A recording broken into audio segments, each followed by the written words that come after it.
Have you ever sat through a presentation and felt like it was more of a punishment than it was a learning experience? Or maybe you've given a presentation and you yourself have wondered afterwards, did I actually connect? Did I leave an impact? Well, in today's episode of the 25 books that have changed my life, we are diving into The Exceptional Presenter by Timothy Kogel. This book was actually assigned to me as a textbook for one of my college courses, and it was packed with actionable insights on how to bring both clarity and confidence when you deliver your next presentation at work or when you take the stage for your next speaking event.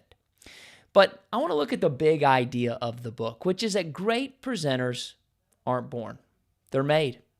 Exceptional speaking is a skill that anyone can learn and you can master with practice. Kogel breaks down the habits that separate poor speakers from the great ones. And now, when I first learned this, it became a roadmap for my communication journey that showed up in all the different business settings that I was in. So let's start with some bad habits that can derail your presentation. The first is a lack of preparation. Poor speakers often just wing it. They rely on improvisation instead of preparation. And the problem is that often leads to rambling and disorganized content, or what I sometimes call point searching, trying to search to find the point that you're trying to make. And what do? You lose the audience's attention. Now, I'm not saying that winging it is always bad, but I am saying that being more prepared will lead you to be more confident in what you're trying to communicate. So how do you do this? Well, you write an outline and you rehearse it, and those become an important part of the process that you shouldn't skip. Now, the next bad habit that many poor speakers have is they focus on themselves. I want you to say it with me. It's not about me. It's not about me. Why? Because it isn't. It isn't about us. It's about serving our audience. When you focus on yourself, you could end up becoming preoccupied with your own nerves or the achievements that you're trying to gain instead of addressing the audience needs and the audience interests, which is why we're there. It's the fastest way to get an audience to check out, or at least to just check their watch. But the last bad habit I want to highlight is us overloading the audience with too much information. Many times, poor speakers can try to cram too much into their presentations, which causes them to lose their audience in a tidal wave of data and really leaves them unsure of what the actual takeaway is. So what can we do? Well, we can trim out anything that's unnecessary. We can look at what we're going to say and ask, is there anything in here that doesn't serve my audience? And then we can get rid of it. Because if you've ever experienced this in your own presentation, or you've ever been in the audience where something seems confusing or there's too much information, you know how frustrating or ineffective that can be. So let's not lean into any of those bad habits. Well, now let's look at what separates exceptional presenters from all the rest. The first is that great speakers prepare with purpose.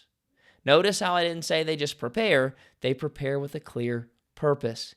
They define their main message, which is also many times known as their big idea, and they take this single message that they want the audience to leave with, and they prepare around that. They build their presentation structure based on that big idea so that they can leave the audience with what they want them to know, how they want them to feel, and what do they want them to do when they're done speaking. So as you get ready to communicate, step one is to identify what is the big idea that you're trying to get across, and then prepare around that. Next, you want to engage your audience. Exceptional presenters connect with their audience by addressing the audience needs, and they do this by using stories and examples. These are going to make your presentation more interactive. I find that this works well when I give a good balance of insight and fun, because great speakers focus less on themselves and more about creating value for the listeners. Think about what it feels like to be in the audience's chair. This is what it means to really be in service of the audience. Now, the last habit I want to share with you that I learned from the book is that great speakers simplify and clarify. They know that less is more. The best way to execute on this strategy is to build on a few key points and then clearly deliver them, making it easy for your audience to both absorb and remember the information. One way I like to think about this is you're taking them on a journey. And a journey that has a simple and clear map is always easier to follow. So does that contrast help you see the difference? Those are just 3 things that I've learned and changed since reading this book, The Exceptional Presenter. To sum them up real quick for you is I've increased my preparation time, focused around the big idea. I've worked on engaging the audience with stories and examples, all while focusing on making it as simple and as clear as possible. So why does that matter? Well, presenting is more than a skill. It's really a superpower. When it comes to leading a team or pitching an idea or teaching a class, your ability to communicate can effectively set you apart from everybody else. What I love about The Exceptional Presenter, though, is that Timothy Kogel is not just telling you to be better. He's giving you a practical framework that can help you become a more clear, concise, and confident speaker inside of your delivery. But I want to give you something practical to take away as you prepare for your next presentation. So I want you to ask yourself 3 questions, okay? Here's number 1. What is the main point that I want my audience to take away? If there's one thing that they could remember, what would it be? The second question is, how can I simplify my message to make it stick? Is there anything I can cut because it doesn't support the big idea?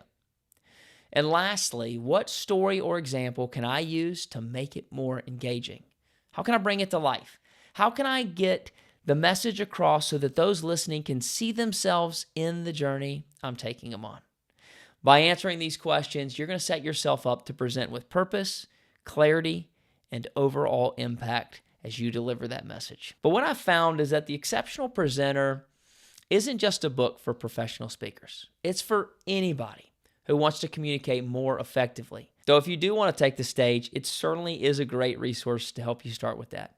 It's really helped transform the way that I approach presentations, and I believe it can do the same for you. Now, I'm hoping on this channel to bring you more content about speaking and giving presentations because it's something that I'm passionate about and something that I've heavily invested in to get better at. But a lot of that journey started with this book. Well, thanks for joining me today. I can't wait to share the next book with you very soon. I'll see you then.